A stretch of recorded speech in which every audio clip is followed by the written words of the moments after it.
wakati na wakati, na tangu wakati huo uliasisiwa na rais wa wakati huo hayati Kenyatta pamoja na Mwalimu Julius Kambarage Nyerere. Kwa hiyo miaka 60 baadaye bado unaona marafiki wakiwasili katika eneo hili katika tukio ambalo sasa ataapishwa rais mteule wa Jamhuri ya Muungano wa Tanzania Daktari Samia Suluhu Hassan.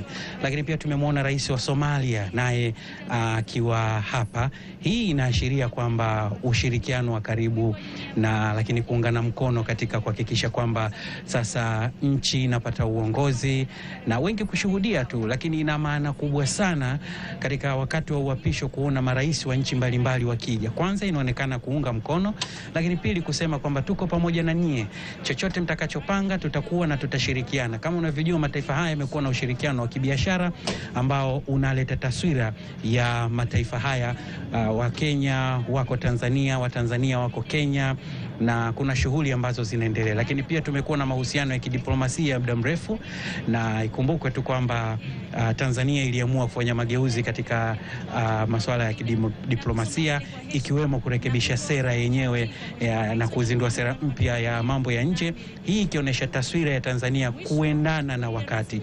Na hao unaona hapo ni wanadiplomasia mbalimbali kutoka mataifa mbalimbali wakiwa hapa, hii ikiashiria kwamba zoezi lenyewe hili limeungwa mkono ama lina uwakilishi kutoka katika mataifa mbalimbali.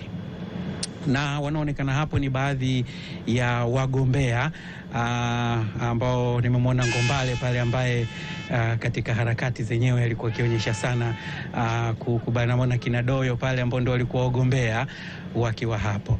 Na basi nikupa wakati sasa wa kusikia kinachoendelea wakati tukisubiri mambo yenyewe.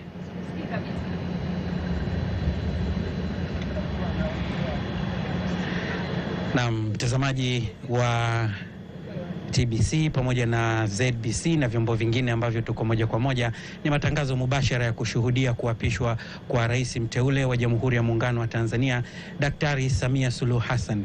Nilikuwa nikikueleza uhusiano wa kidiplomasia, wanaonekana wengi hapo ni wanadiplomasia, na pamoja na maafisa wengine wa hapa nchini Tanzania.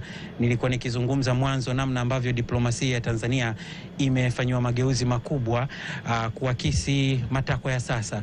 Mwanzoni huko diplomasia ilikuwa ni ya kisiasa zaidi, lakini mahitaji ya sasa ni ya masuala ya kiuchumi.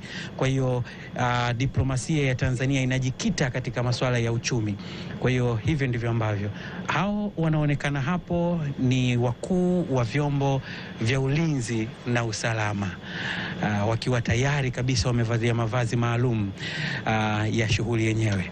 Na labda turudi kwa mwenzetu kutoka Jeshi la Wananchi wa Tanzania, atueleze tu mawili matatu kwamba ikifika wakati huo vyombo vya ulinzi na usalama viko hapa, tafsiri yake hasa ni nini?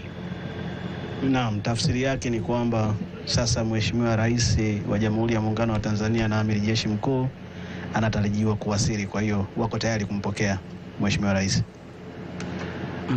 Na inaashiria mamlaka kwa sababu ni wakuu hapo wa vyombo vya ulinzi na usalama bila shaka? Naam, ni ishara ya mamlaka ambayo Mheshimiwa Rais wa Jamhuri ya Muungano wa Tanzania na Amiri Jeshi Mkuu anayo. Naam, mtazamaji, hiyo ndio hali halisi. Hao ni wakuu wa vyombo vya ulinzi na usalama wakiwa tayari kabisa, na punde hivi rais mteule